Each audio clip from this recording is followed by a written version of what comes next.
Century 21 et ses 915 agences immobilières au service de vos projets partout en France présentent Sud Radio Conseil de famille.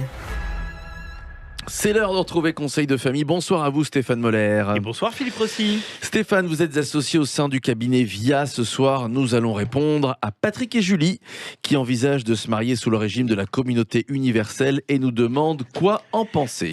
Eh bien, la communauté universelle est un régime matrimonial. Il est possible de faire le choix de ce régime soit avant le mariage, via un contrat de mariage, ou à la suite d'un changement de régime matrimonial dont nous avons déjà parlé. Eh oui, c'est un régime un peu particulier qui vise à mettre en commun tous les biens des époux. Oui, tous les biens présents et à venir possédés par les époux sont effectivement mis en commun, qu'ils aient été acquis avant ou pendant le mariage, et peu importe leur origine ou leur mode de financement.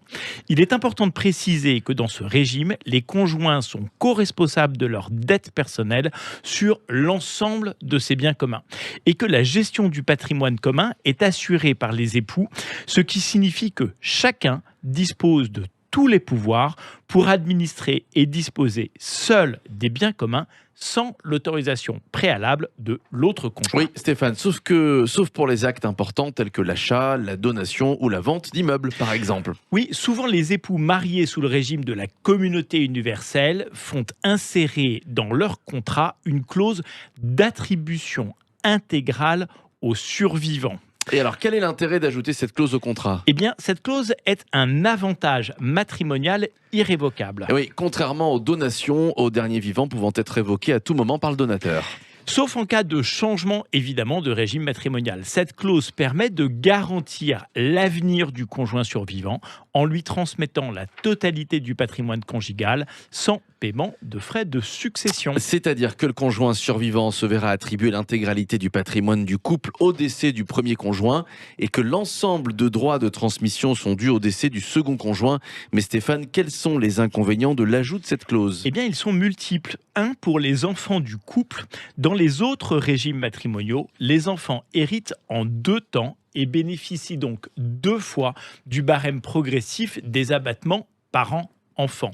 Avec ce régime, le patrimoine des parents sera transmis dans sa totalité en une seule fois lorsque les 2 parents seront décédés.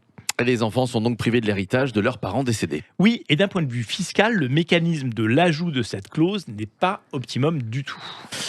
Les dettes sont donc communes qu'elles aient été contractées avant ou après le mariage, mais que se passe-t-il en cas de divorce ou alors en cas de séparation ? Eh bien, dans ce cas, le patrimoine est partagé en 2 à parts égales. Et la clause alsacienne ? Alors, la clause dite alsacienne peut être incluse dans le contrat de mariage et elle permet, en cas de divorce, de reprendre ses biens propres et de recevoir la moitié des biens communs acquis pendant le mariage. Merci, c'est très clair Stéphane. Conseil de famille que vous pouvez retrouver en podcast sur notre site sudradio.fr. Et puis surtout, n'hésitez pas à prendre contact avec les équipes de VIA par le biais du site de Conseil de famille, conseil avec un s-2-famille.com. C'était Sud Radio Conseil de famille. avec Century 21 et ses 915 agences immobilières au service de vos projets partout en France.